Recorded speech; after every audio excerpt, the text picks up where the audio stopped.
В эфире программа «Настоящее время. Неделя». В студии Шахида Якуб. Здравствуйте. В течение следующего получаса мы расскажем вам о самых важных событиях первой недели нового 2017 года.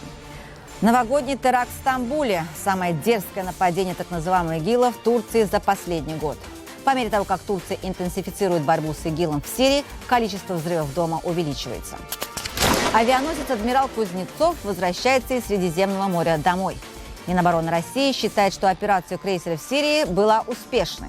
Потеря 2 истребителей говорит об обратном. В Дагестане все большей популярностью пользуются услуги экзорцистов и гадалок. Власти пытаются навести порядок, но кризис здравоохранения и социальной сфере ведет людей прямо в руки шарлатанов. В новогоднюю ночь Турцию потрясла страшная новость. Человек с автоматом Калашникова проник в популярный ночной клуб «Рейна» и открыл стрельбу по собравшимся на праздник людям.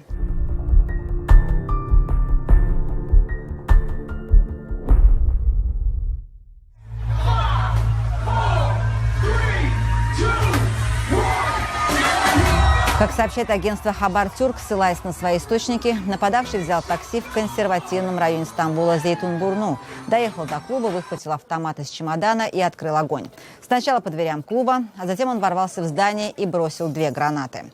По сведениям Хабар-Тюрк, убийца выпустил около 180 пуль. В результате этого теракта погибли 39 человек, больше половины из них граждане других стран. Рейна, популярный ночной клуб в центре города, всегда пользовался популярностью среди туристов. Украинка Наталья Вольнова – одна из выживших в тот страшный вечер в Рейне. В Стамбуле она была в командировке и вместе с коллегами отправилась встречать Новый год.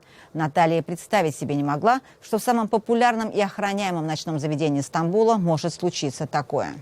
Когда все началось, мы просто услышали, что идут звуки примерно такие же, как звучат салюты. То есть ни больше, ни меньше. То есть никто бы не мог подумать, что все думали, может, это хлопушки, что-то вот. Потому что нам раздавали всем хлопушки. У каждого была хлопушка за столом. То есть неважно, сколько человек сидело за столом, каждому раздавали хлопушку и салюты. То есть, чтобы вот таким образом отмечать Новый год. И вот когда ты выпускаешь хлопушку, там летят там золотые фантики, и весело и интересно. Когда поняли, что не хлопушки, я заметила просто, что все начинают падать. Тебе никто ничего не объясняет, что происходит. Просто все начинают падать на пол, и ты автоматически, я нагнулась за своей сумочкой, которая лежала на диване, и сразу же, инстинктивно просто упала. И уже дальше я только видела убийцу, который вбежал со спины, потому что, было страшно вообще смотреть, открывать глаза, вообще слышать. И дальше просто закрыла уши, но понимала, что идет массовый расстрел, потому что даже с закрытыми ушами ты это слышишь. Спастись удалось не всем. Одна из коллег Натальи погибла. Она не выжила только потому, что она отошла к бару. А возле бара было первый бар, который был при входе, это фактически было то место, где был массовый расстрел. Сейчас плохо, потому что ты все помнишь, ты не можешь выкинуть из памяти. Периодически просто всплывают картинки, что было. Ты слышишь автоматную очередь, и ты не спишь, ты не ешь, ты просто помнишь. Ответственность за теракт взяла на себя группировка «Исламское государство». Вот что говорится в их заявлении. Вероотступническое правительство Турции должно знать, что кровь мусульман, которая проливается из-за бомбежек и артиллерийского огня, с Божьей помощью ввергнет их собственную землю в огонь. Следует заметить, что среди 39 погибших 31 были гражданами мусульманских стран. Стамбул скорбит. Люди несут цветы и идут с маршем протеста против террора. Власти Турции проводят рейды и задержания. Новогодняя бойня – это 3-я террористическая атака ИГИЛа в Стамбуле за минувший год. В прошлом январе террорист-самоубийца подорвал себя в историческом центре Стамбула около мечети Султан Ахмед. Тогда погибли 12 человек. В марте – 2-й суицид. Взрыв в центральном районе Бейоглу. 2 человека погибли. Более того, весь прошлый год ИГИЛ регулярно организовывал взрывы на юго-востоке Турции по периметру границы с Сирией. Турция находится в фазе активной борьбы с боевиками Исламского государства, проводит собственные операции и является участником международной коалиции. Однако в последнее время отношения Анкары и ее западных партнеров, мягко говоря, не идеальны. Турки последовательно критикуют Вашингтон и его союзников. наводит на размышление, что страны-союзники, особенно те, с которыми мы работали вместе в НАТО на протяжении многих лет, страны, которые сформировали коалицию против исламского государства, не поддерживают операцию турецких вооруженных сил и свободной сирийской армии в сирийском Аль-Бабе. А ведь это камень преткновения в борьбе с ИГИЛом. Может, они уже не на нашей стороне? Если так, то целесообразность натовской базы в Инджирлике мы тоже можем поставить под сомнение.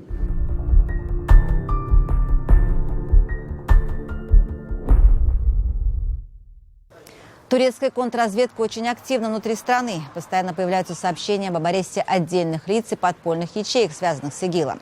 Несколько месяцев назад стало известно, что турецкая армия создала новую базу на территории Сирии.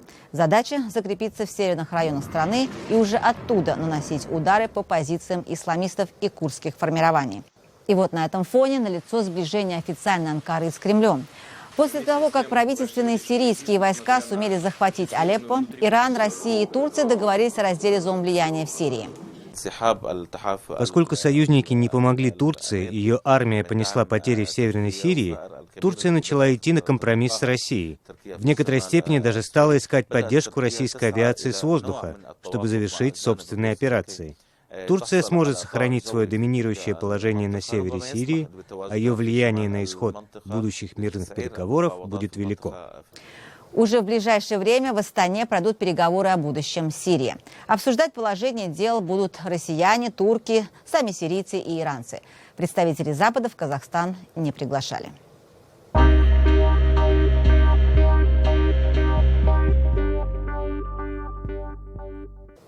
Тем временем в самой Сирии режим прекращения огня худо-бедно, но держится. Однако противоборствующие стороны продолжают обвинять друг друга в его нарушении. Сирийская и российская авиация продолжают наносить бомбовые удары по оппозиционным районам, но с меньшей интенсивностью, чем в Алеппо. Сейчас бои сконцентрировались в пригороде Дамаска, откуда ливанская Хезболла, сражающаяся на стороне Асада, пытается вытолкнуть радикальный фронт Аль-Нусра. Для обеспечения режима прекращения огня крайне необходимо централизовать действия всех группировок, сражающихся как на стороне Асада, так и на стороне оппозиции. И здесь у России и Турции есть проблемы. На данном этапе очень тяжело договориться с Ираном, который отправил в Сирию свои войска, создал неформальные шиитские формирования и неохотно идет на уговоры вывести их из Сирии. А Россия вывозит из Сирии авианосец «Адмирал Кузнецов». В нашей команде он называется просто «Кузя».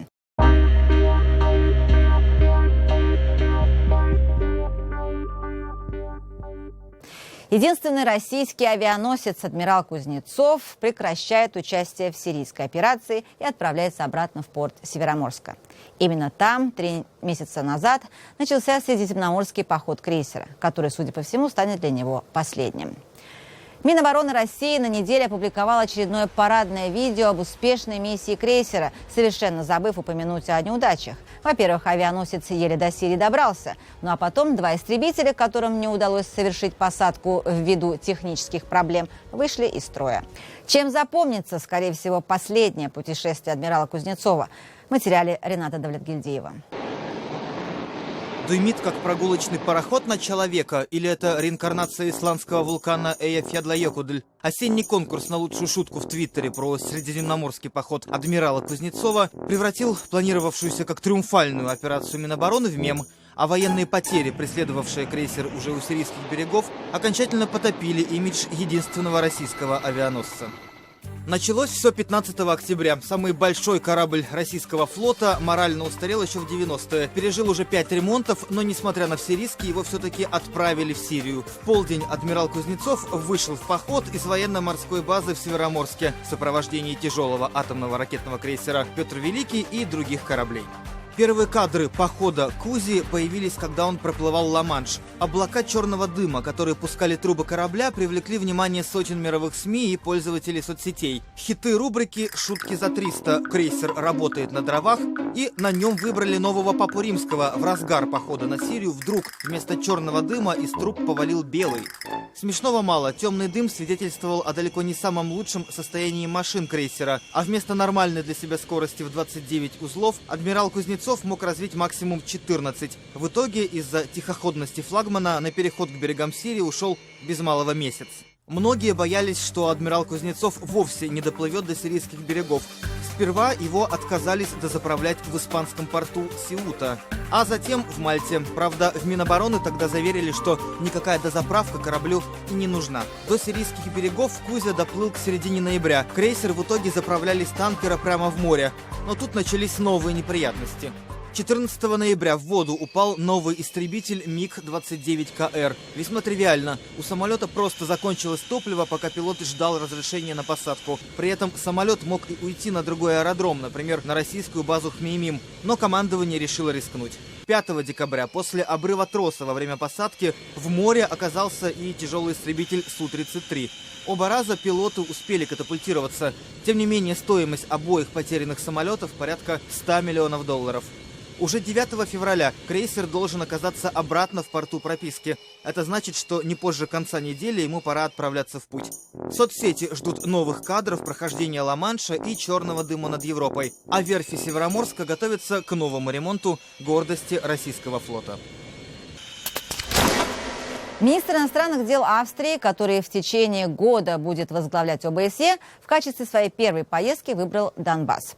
Себастьян Курц заявил, что полное прекращение огня – главное условие проведения выборов в отдельных районах Донецкой и Луганской областей. После двухдневного визита он заметил, что работу ОБСЕ в регионе будет считать эффективной только тогда, когда перестанут погибать люди. Курц упомянул и минские договоренности. Его мнение – их необходимо выполнять. У меня была возможность пообщаться с простыми людьми, с теми, кто здесь живет, кто страдает от того, что здесь происходит. И, конечно, этих людей можно понять, когда они говорят: мы устали от этой войны, мы хотим мира. Нам есть в чем улучшить работу миссии. Я услышал жалобы, что миссия не работает круглосуточно, и у наблюдателей нет должного уровня доступа ко всем территориям. Но ситуация была бы намного худшей, если бы миссии ОБСЕ не было вообще. В середине января в рамках ОБСЕ продолжатся переговоры по урегулированию конфликта на востоке Украины.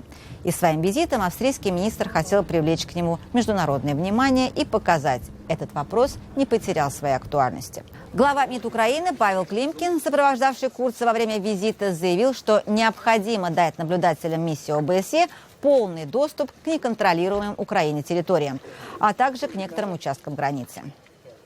Этот визит особенный, поскольку вчера мы его начали не в галстуках, не в костюмах, а надели джинсы и поехали смотреть, что происходит на линии разграничения. Я уверен, что для Себастьяна это были особенные впечатления в самом начале его важной миссии председательства в ОБСЕ. В интервью газете «Бильд» Курц заявил, что считает Россию виноватой в украинском кризисе, но в этом вопросе необходимо перестать постоянно оглядываться назад. Новый глава ОБСЕ также сообщил, что Австрия выделит 2 миллиона евро гуманитарной помощи жителям востока Украины. Медицина для своих. В правительстве России расширили список импортной медтехники, которую не будут приобретать в рамках государственных закупок. Перечень широкий, в нем 62 новых пункта. От сложной аппаратуры для диагностики и реанимации до расходных материалов. Сразу уточню, новые правила для бюджетных учреждений, то есть для тех, где лечится большинство россиян. Теперь там не будут закупать импортное оборудование, если на конкурс заявятся хотя бы 2 отечественные компании или фирмы из Казахстана, Армении и Беларуси. Что об этом думают российские медики, узнал Юрий Баранюк. Современная медицина начинается с диагностики, чаще всего с импортной. Почти все специальное оборудование производят в западных странах или Японии.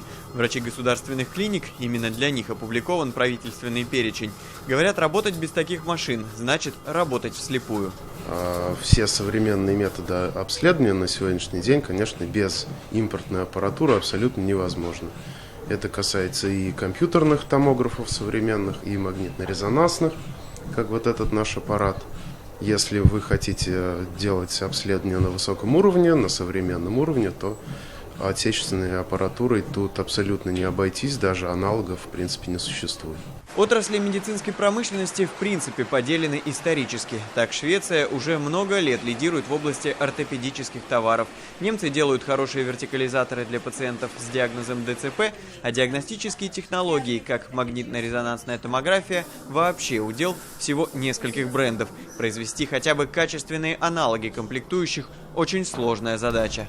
Там и комплектующие очень сложные. Там была выставка в Дюссельдорфе медика. Я там встретил фирму, которая, в общем, в России тоже работает, вот, западная фирма, дочка, кстати, Филлипса, которая производит неоригинальные трубки для томографов. Они процент на 20-30 дешевле. Это такая штука, которую очень сложно, это действительно высокие технологии. Это очень непросто воспроизвести. То есть, если мы сможем эти комплектующие сложные делать, мы сможем и технику делать тоже. Этот успех не смогли повторить даже китайские производители. В России тоже делают самые простые образцы. Поэтому врачи выбирают европейскую, американскую и японскую технику и запчасти. Обладательница звания «Лучший невролог России» Любовь Бессонова считает, это самый оптимальный вариант для ее маленьких пациентов. Например, тем, у кого диагноз церебральный паралич, советуют скандинавские аппараты для отведения суставов. Наши пытаются сделать эти аналоги. И «Огонек» у нас есть в Санкт-Петербурге, который пытается, Москва пытается делать. В результате все равно все-таки аппаратов вот этих ортопедических для детей именно импортные, именно шведские, они лучше, удобнее, чем наши российские. Пока еще нашим не удалось сделать аналог такой, чтобы полностью соответствовал. Импортные товары будут игнорировать, если есть хотя бы 2 производителя аналогов из России, Армении, Казахстана или Белоруссии. Возможно, такое ограничение заставит иностранных производителей локализовать фабрики в одной из 4 стран. Ниши свободны. Разве кроме производства перевязочного материала и других мелких комплектующих? Шприцы, гигиенические повязки и одежду для врачей уже давно делают в России. В остальном в лабораториях предпочитают импорт. Большие проблемы с поставками именно вот этих реактивов, которые идут для исследования. Но пока у нас таких аналогов еще нет, как мы получаем с Запада. Это различные, допустим, там анализаторы газовые, это могут быть какие-то биохимические исследования, которые проводятся, что называется, раньше все это делалось вручную у нас, занимало много времени. Есть еще одно мнение, что правительственный перечень не поменяет ситуацию в отечественной медицине.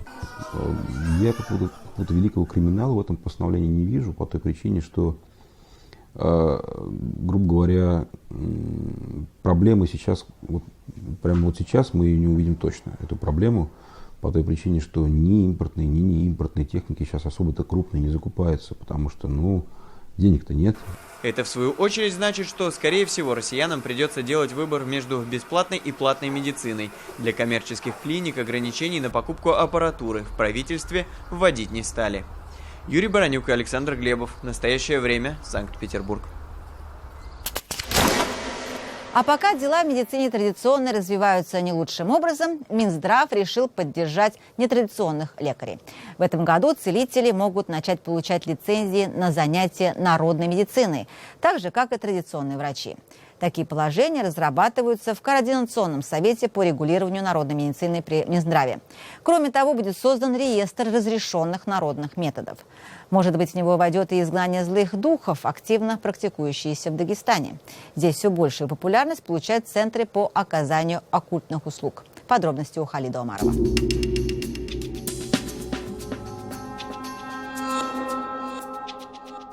Вера в иной мир, в демонов и ангелов Творца заложена в нас с рождения. И неудивительно, когда человек ощущает потребность помощи высшей силы. Известный на всю республику Центр исламской медицины. Сюда за исцелением ежедневно приходят десятки людей. Как говорит специалист по лечению чтением Корана Мухаммед Хабиб Мудунов, причины обращения бывают разные. От нервных расстройств и насморка до злых духов, которые не оставляют пациента. Последнее далеко не экзотика. Существует 2 вида симптомов. Признаки. Явные и скрытые. Явные то, что вы видели, крики, плач, это имеется в виду, это явные признаки. Скрытые, это сердцебиение, дрожание, головные боли, дышать тяжело. То есть то, что у них не было, когда они пришли, что-то начинается почувствовать при чтении аята. У большинства пациентов исламского медицинского центра одна и та же история. Проблемы в семье, попытки вылечиться от болезней, которые традиционная медицина, находящаяся в кризисном состоянии, вылечить не может или может, но за баснословную цену. Многие пациенты Мухаммад Хабиба обращались до этого к гадалкам, знахарям и колдунам. На кофе она там смотрела, да, было. Но внутренний голос мне говорил, что это неправильно. Вот бывает же, душа моя говорила, что это неправильно, что я не там нахожусь, где я должна быть, что это не, как сказать, что это не по истине.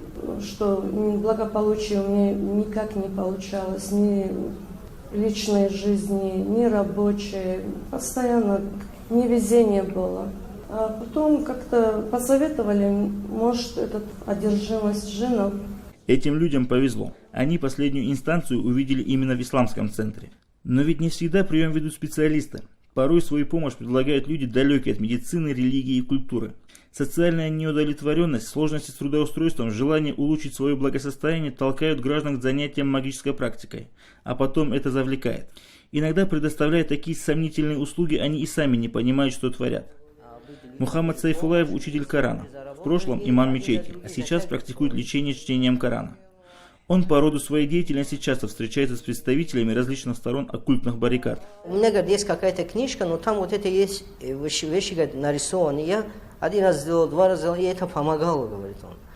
А он не осознал, нет уже человека знаний. Да, он пишет, и, может быть, человек соблазнился, взял, например, захотел заработать, может быть, ему как бы заодно думает, будет людям тоже помощь, и себе тоже заработать, и это один за другим затягивает человека.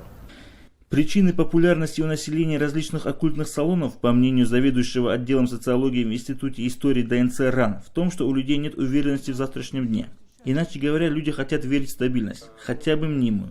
Хотят однозначно знать, что будет завтра. А этого ни государство, ни религия не дают. Они видят, особенно когда социальная сфера их не защищает, государство не защищает, они хотят иметь какие-то обереги. А это же было испокон веков, обереги. Эта культура сохраняется, от поколения к поколению переходит.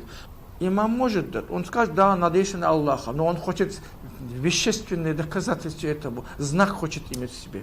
Государство поддерживает, стимулирует вот такую деятельность оккультистов в нашей стране. Для чего?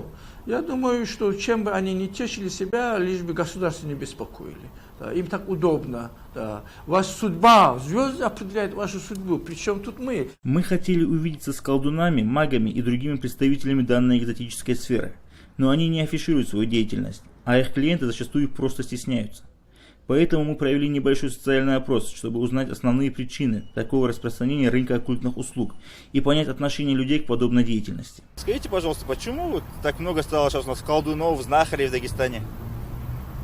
Потому что они деньги хотят. Врачам не верят, болтают, что хочешь. И начинается. Я сам по профессии являюсь врачом, могу сказать, как врач. В связи с тем, что наблюдается кризис в области здравоохранения в нашей стране, в связи с общим кризисом в стране, сильно ограничены расходы, бюджетные расходы на здравоохранение. Население не может получить в должном объеме медицинскую помощь.